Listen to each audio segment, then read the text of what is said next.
तर नमस्कार मंडळी, मागच्या व्हिडिओला तुम्ही जो प्रतिसाद दिलाय ज्यामध्ये आपण रील स्टारच्या बिझनेसेसला जाऊन व्हिजिट केलं, त्याच व्हिडिओचा हा पार्ट 2 तुमच्या आग्रहास्तव, म्हणजे तुम्ही मला एवढे मेसेजेस केले की दुसरा पार्ट कुठे आहे, दुसरा पार्ट कुठे आहे. तर आज मी रील स्टारचे हॉटेल्स बघायला आलोय. म्हणजे आज आपण सगळे फेमस हॉटेल बघणार आहे जे रील स्टारचे आहेत. तर त्यासाठी मी पहिल्यांदा आलोय हॉटेल शौर्यवाडाला. जाहिरातीप्रमाणे हॉटेलच्या क्वालिटीला पण, म्हणजे जेवणाच्या क्वालिटीला पण तेवढी तोड आहे का नाही, का नुसती जाहिरातच चालली, आज आपण बघणार आहे. तर गाईज आम्ही आलतो शौर्यवाडाच्या मेन ब्रांचला, हंडेवाडीला, नानांना भेटायला, डिपेंडर सोबत शूट करायला. पण नाना तो मिले नाही, next time is the next time. Mumbai गए तो फैजूभाई मिलेंगे हमको. तर आता शौर्यवाडाची ही मेन ब्रांच आहे. मी तर कुठल्या शाखेला जायचा विचार केलता, पण शाखेला काय मी जाऊ शकलो नाही, कारण शाखा लय लांब आहे. पण मेन ब्रांचला आलो मी. तर इथं पहिल्यांदा बघा एंट्रन्स आहे, जाऊन आपण पहिल्यांदा भेटूया तिकडे आतमध्ये. कोण असेल तर त्यांना विचारू की तुम्ही आम्हाला टूरची परमिशन देणार आहे का. ह्या बैल आहे आपला एकदम मस्त, हा एक बैल आहे, हा एक बैल आहे. शौर्यवाडा वाड्याच्या बाहेर 2 बैल लावलं आणि हे एंट्रन्स आहे, असं तुम्ही बघू शकता. या ठिकाणी एंट्री गेट आहे. मॅनेजर वगैरे कोण आहे का इथं, आहेत का? ना येतात का कधी या ब्रांचला? संध्याकाळी येणार होय, येतात का आपण? ही मेन ब्रांच आहे ना आपली. ओके चालतं, जाऊ ना, काय अडचण नाही ना येत होतं इथं, पण संध्याकाळी येतात. आम्ही जराशी लवकर आलोय, नाहीतर डिपेंडर पण बघायला भेटले असते आपल्याला. खरं बघा, मी तुम्हाला ना खोटं बोलत नाही, मी पहिल्यांदा चाललोय शौर्यवाड्याला. म्हणजे माझ्या बरोबर सगळेच, तो पण पहिल्यांदा चाललाय ना. आणि आज माझ्या बरोबर कोण आहे तुम्हाला सांगतो, आमचे आदित्य भाऊ. कमॉन कमॉन, हे बघा कसं आहे, पारसनाथ क्लिनिकचे सर्व काय मॅटर झाला तर हे सोडवून देणार आहेत. अजिबात नाही, धंद्या पाण्याला लागलोय. धन्यवाद जिरले आमचे. पहिले सगळे ते हानामारी मॅटर बेटरचे विभागाचे सगळे संस्थापक अध्यक्ष ते होते, पण आजकाल बंद केले. आतमध्ये लाईट नाही, खरं तर अंधार आहे सगळं आतमध्ये. इथं बसायची सिस्टीम आहे पूर्ण, लाईटिंग अजून चालू नाही केली वाटतं. या तुम्हाला दाखवतो, इकडे अजून एक बैल आहे, नाही गय आहे वाटतं ही. तर मित्रांनो, हा बैल आहे, खिलारी बैल आहे, साधा बैल नाही. ही बैलगाडी, ही भट्टीचा रांजून दिसतोय, पण ह्याच्यात काय भट्टी नाही. एकदा वर जाऊन बघूया. हे हा जर हॉटेल पाटलांचा वाडा असेल तर या पाटलीन बाहेर हाय 8 वाजेपर्यंत, 8 वाजेपर्यंत येतील ना. पण आता तोपर्यंत आम्ही थांबतोय का नाही काय माहिती. तर हे सगळं असं इंटेरियर आहे, बेस्ट आहे एकदम. यांना तर कायच बोलायचं आता, आहे का नाही. और भैया क्या बोलते हो, क्या नाम है? चिंता, कहाँ से हो? बंगाल. मजा आ रहा है ना यहाँ पे? अच्छा, नाना को जानते हो? हाँ, कैसे? अच्छा है. नाना कैसा आदमी है? कैसा आदमी है नाना? एकदम अच्छा है, बढ़िया. एकदम अच्छा. तो हो गया शुरू किचन? किचन चालू नहीं होगा, 7:30 बजे चालू होगा. अच्छा, हम तो जल्दी आ गए शायद, है ना. सबसे बेस्ट क्या है इधर पे? रान वगैरह, रान कस्टमर क्या ऑर्डर करता है सबसे ज्यादा इधर? ज़्यादा का फेमस है चिकन रान, मटर रान. बस. और वेज में? वेज में मतलब पनीर कुलचन वगैरह जाता है, पनीर टिक्का भी चाइनीज वाले. तुम क्या करते हो, किचन में होता है या घर पे? नहीं, बाहर नहीं, बाहर बेटर में. सबसे ज्यादा ऑर्डर आज तक अगर किसी ने दिया होगा कस्टमर ने, सबसे ज्यादा ऑर्डर तो क्या था तुम्हारे इसमें? सबसे ज़्यादा तो ज़्यादा का रान जाता है रानी है. और थाली में जाता है, महाराष्ट्र में ज़्यादा जाता है. ओके, यहाँ के कितने ब्रांचेस है तुमको पता है तुम्हारे होटल के? 12 बस ऐसा, 11-12 बस. अरे सब पता है तुमको तो. अच्छा आहे. तर माझा डायरेक्टर आहेत ना आमचे, म्हणजे ज्यांनी जे व्हिडिओ शूट करतात ऍक्च्युली ते खूप मोठे डायरेक्टर आहेत आमचे. ते मला म्हणलं की हे नानाने बनवलेले पिक्चर आहेत, कागर चिडिया, 8275 बिडे इन बँकॉक, काउंटर वगैरे हे सगळं आपल्या छत्रपती शिवाजी महाराजांचा इकडं पुतळा आहे. आता एखाद्याला कायच नाव ठेवायचे, मी असं पण कोणाला नावं ठेवत नाही. तो मला माहितीच आहे ना मी किती सुधारलोय. आता मी सुधारलोय मित्रांनो, आता मी कोणाला नावं ठेवत नाही, मी बंद करून टाकलंय तसलं सगळं. आता मी चांगले एकदम टूरचे व्हिडिओ बनवतो, एक्सपोज करतो मी आता सगळ्यांना. No roast, only expose. 3 hours later.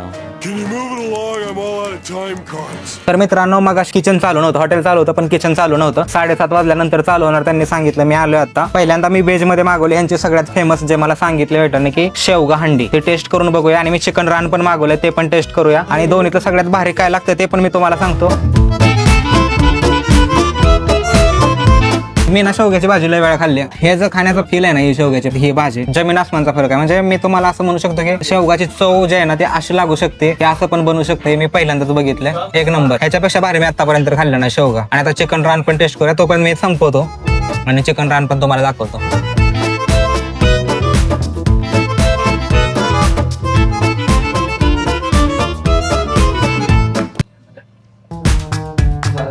तर मित्रांनो, हे मटन रान आले आता आपल्याकडे. बघितलं ना, असं तोडलं तरी हे तुटलंय, एवढं प्रॉपर एकदम झालंय. मी काय फूड ब्लॉगर नाही प्रॉपर, मी रोस्टर आहे तुम्हाला माहिती आहे. आणि हे ऍक्च्युली रोस्ट होऊन आले. आणि हे पीस आहे, जस्ट ट्राय करूया. असा रिव्ह्यू नंतर देतो, पहिल्यांदा खाऊन संपवतो मी हे पण बघा तुम्ही हे संपवलं मी थोडंसं लिंबू पिवळ्या त्याशिवाय मजा नाही असं वाटतं की मी हे जे करतोय ना कौतुक करतोय जेवणाचं किंवा मी असं चांगलं बोलतोय ह्याची मला सवय नाही आणि मी बोलतो हे लोकांना बरोबर पण वाटणार नाही म्हणणार की खरंच बोलतोय खोटं बोलतोय पण जे ते नानाच्या ASMR व्हिडिओ आहेत ना त्याला जस्टिफाय करणार आहे की ऍक्च्युअली रिअलिटीमध्ये पण लागतंय असं खरं तर मला त्यांना भेटायची इच्छा होती पण काय माहिती भेटतं ते का नाही तर आता ते मला म्हणले की 8 पर्यंत येणार ते 8 पर्यंत येतात इथं जर आले तर मग आपण त्यांना पण भेटूया नाहीतर मग हे तर झाले आता जे रिव्ह्यू घ्यायचं होतं आपल्याला घेतलं मी खाऊन बघितलंय बेस्ट आहे कारण मी सहसा कोणाला चांगलं म्हणत नाही हे सगळे संपवले रान ते थाळी वगैरे जे पण घेतलेलं मी शेवगा हांडी वगैरे सगळं घेतलेलं सगळं संपवलंय मी कॅप्टनला विचारलं की नाना आलते का नाही बाहेर म्हणजे आता 8 वाजून गेले जवळपास मला वाटतं 7:15 वाजले ते तर म्हणलं बाहेर आलेत ते पण मी काय त्यांना असं पर्सनली ओळखत नाही आणि मी रोस्टिंग बिस्टिंग करतो एक्सपोज व्हिडिओ बनवायला आलोय सांगितलं तर थोडासा प्रॉब्लेम होईल पण तरी पण आपण जाऊन भेटूया हिंमत करूया थोडीशी बाकी टेस्ट वगैरे सगळ्यात बेस्ट होते असं म्हणलं तरी चालेल कारण यात काय दोष देण्यासारखं आणि नावं ठेवण्यासारखी काही गोष्ट नाही एखाद्याला आवडेल एखाद्याला नाही आवडेल इट्स व्हेरी सब्जेक्टिव्ह विषय 10 out of 10 म्हणजे मी जर त्या भाटोबा चॅनलचा जर होस्ट असतो ना तर मी असा गोल्डन थम्सअप दिला असता त्यातला विषय हा आलते नाना बाहेर आलते बाहेर जाऊन भेटू मी आता बाहेर आलो बाहेर डिपेंडर तर लागली पण नाना कुठे आहेत मला माहित नाही चल का नाना आपल्याला भेटतील ना बोले तो सभी 15-20 मिनट पहुंच जाएंगे। नमस्ते नमस्ते काय म्हणता दादा मी तुमच्या हॉटेलला जेवायला आलतोय तुमच्या जवळ माईक धरता का धरतो की म्हणजे मला रोस्ट करणार म्हणायचं तुम्ही नाही रोस्ट नाही करत. खरं मी आज आलतो तुम्हाला एक्सपोज करायला आलतो पण एक्सपोज करण्यासारखं मला काय वाटलं नाही ऍक्च्युली मी आपल्या कॅप्टनशी वगैरे बोलून घेतलं सगळ्यांना मॅनेजर वर पण बोललोय जेवण आवडलं एक नंबर म्हणजे सगळ्यात best. महत्वाचं वेळेवरती आलंय का आता मी बोलू काय मी जास्त बोलायला लागलं तर म्हणतील की पेड वगैरे करतोय काय त्याच्यामुळे पण आता माझा प्रश्न आहे आमच्या ऑडियन्स साठी की तुम्ही एवढी जी जाहिरात करता हा एकदम टॉप लेवल की जाहिरात करावी तर फक्त नानाने करा अशी कमेंट मध्ये येत आहे तर मग जाहिरातीसारखा कस्टमरचा रिव्ह्यू पण येतं का की लय जाहिरात करता मग तसंच एकदम कस्टमरला लागतं हा 100% तुम्ही आता आलेला आहे आणि तुम्ही जरी कस्टमरला जाऊन जरी विचारलं तर ते तुम्हाला रिव्ह्यू देतील आता मी जर आता जर सांगितलं तर ते असं वाटेल की मी माझं चांगलंच बोलणार नाही म्हणून मी तुम्हाला करा डायरेक्टच रिव्ह्यू घ्या ना तुम्हाला मला त्यासाठी मी नंतर भेटलो आणि पहिल्यांदा मी खाल्लं ते म्हणजे तुम्ही काय खरं बोलताय का खोटं बोलताय हे मला कळलं पाहिजे असे एखादी सगळ्यात महत्वाची म्हणजे मेन तक्रार आहे की कस्टमरचे सगळे येतात त्यांची तक्रार तुमच्याकडे असते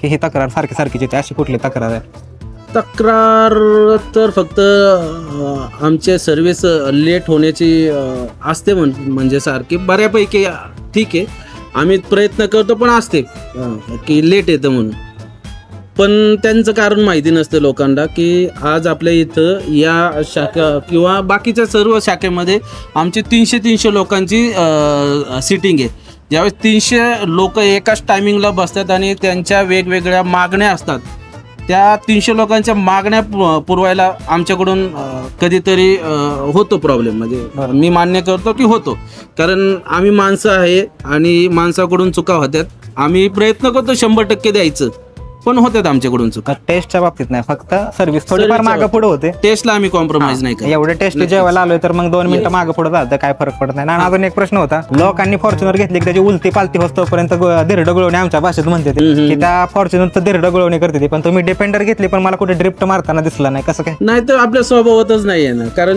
मी एकतर लहानपणापासून माझी परिस्थिती एवढी मोठी नव्हती जसा लहानपणापासून मी साधा आहे आणि आजही मी साधाच आहे आणि मला तो साधेपणा जपायचा मला कुठेही ओव्हर ऍक्टिंग आणि ओव्हर गोष्टी करायच्या नाही माणूस मोठा झाला माणूस हंबल होतो माझत नाही समजतंय का आपण डिपेंडर बरोबर बाहेर व्हिडिओ बनवतो मला डिपेंडर दाखवतो पुढच्या वेळेस नक्की या भेटू आणि सोबत जेवण करू आणि जेवण करू एक राईड आपण डिपेंडर मध्ये पण मारूया चल आता जायचं का नाही आता नाही यांचं अजून चालूच आहे आम्ही आलो त्यावेळेस पण दुपारी चालूच होतं आणि अजून पण चालू होतंय का नाही हो होते ना सर धन्यवाद तुम्हाला हा मग या ठिकाणी पारसनाथ क्लिनिकचे सर्व बॅगमॅन करून आणि ही आहे डिपेंडर सगळी गाणी वाजणार कुठं लागते माझ्या छातीला लागते डिपेंडर बापरे मग माझ्याकडे आहे ना माझी हे काय एक दिवस अशी डिपेंडर तुम्ही पण घ्या ही पण दाखव ना हिनं काय चुकी केली हिचं पण तेवढंच योगदान आहे आपल्या सक्सेस मध्ये आज आपण आलोय नाद कर्तिका यायलाच लागतं यांच्या तिरंगा हॉटेलला हॉटेल तिरंगा नाद कर्तिका आणि खास मी 100 किलोमीटर ठरवलं आधी पण आज मी खास एवढं लांब आलोय तुमच्यासाठी श्रीगोंदाला आलोय श्रीगोंदा म्हणजे जे ओरिजिनल शाखा आहे तिकडचे ओरिजिनल शाखा कुठले हे धाराशिव जिल्हा धाराशिव मधल्या तशीच इथली पण टेस्ट आहे का फ्रँचायसीची मी हे तर नाही सांगू शकत प्राईस, कारण की परत काय चेंज जर झाली तर नंतर सांगू.